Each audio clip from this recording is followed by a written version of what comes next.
Hello, everyone, and this is my week 45 recap. I wanted to start off the video um, with that saying that I had in the beginning of this video uh, because I feel like that line kind of sums up what I've been searching for this whole time, as far as looking for a um, some type of way to sum up the why disease happens.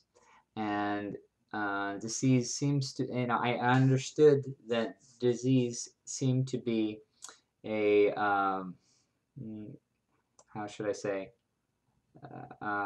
resistance to your natural self.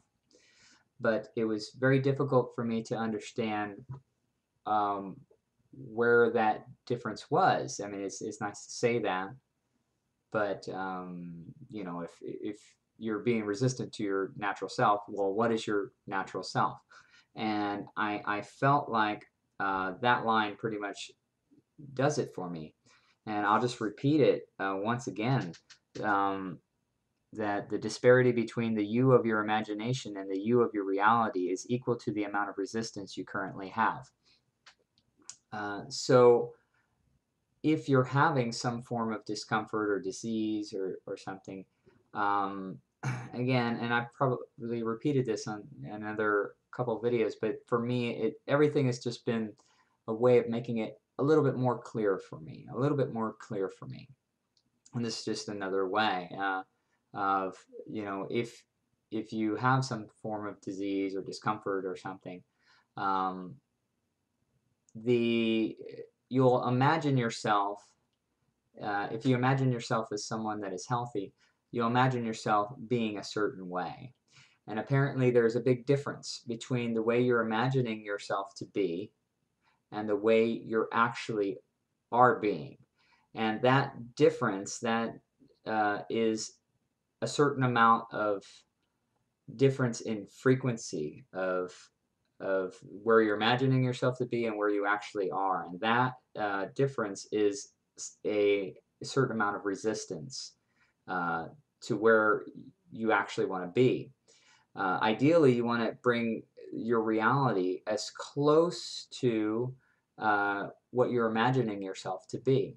The closer it is, the less likely um, there is that you will have any discomfort or disease, because you're pretty much being at the vibrational rate that you are imagining yourself to be. This is the way I've, it's everything has been, uh, the information has been brought to me. For me, there has always been a confusing area where you want to get yourself to a certain point. Let's say that there is a big difference between where you imagine yourself to be and where you want to be. So it's very easy to become discontent with where you are. And, again, making that place where you want to be that much farther, and eventually, and basically spreading out the distance and increasing the resistance because you're discontent with where you are. So there's a balance of trying to be understanding of where you are currently in relationship to where you want to be, and working towards that goal of being where you want to be.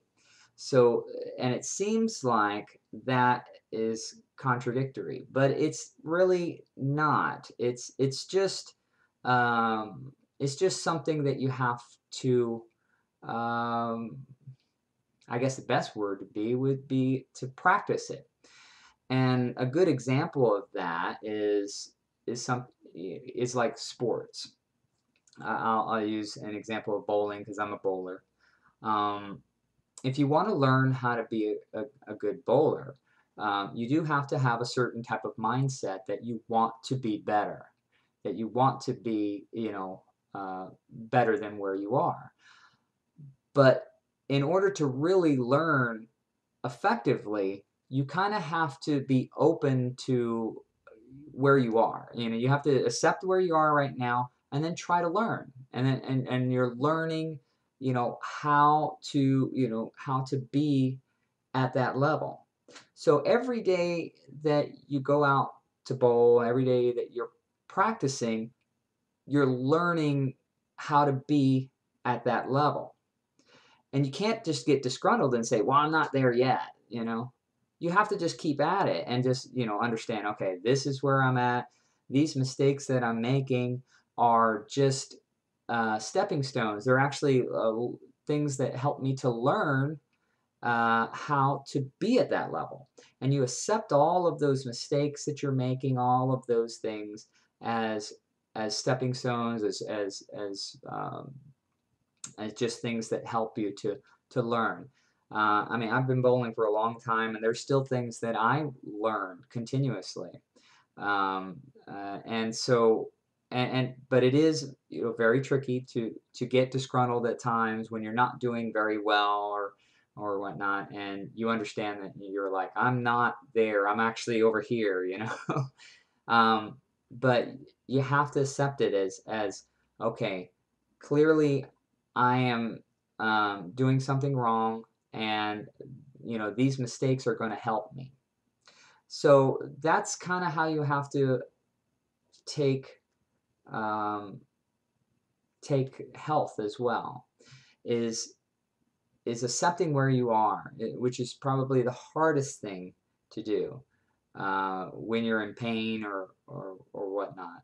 It's just taking the pause to just say, okay, I'm I'm okay with where I'm at right now, and then imagining yourself as that person in your imagination, and to the best of your ability at this time, trying to mimic that and trying to copy that, and understanding that you might not be perfect at that yet, because there might be a big difference between that vibrational range, but you're practicing, you're getting better, you're getting it better, and every day that you just wake up and say, okay, I'm accepting where I am, and then thinking of where you want to be and practicing it and doing the best you can to get there. And eventually you're going to close the distance between where you imagine yourself to be and where you actually are.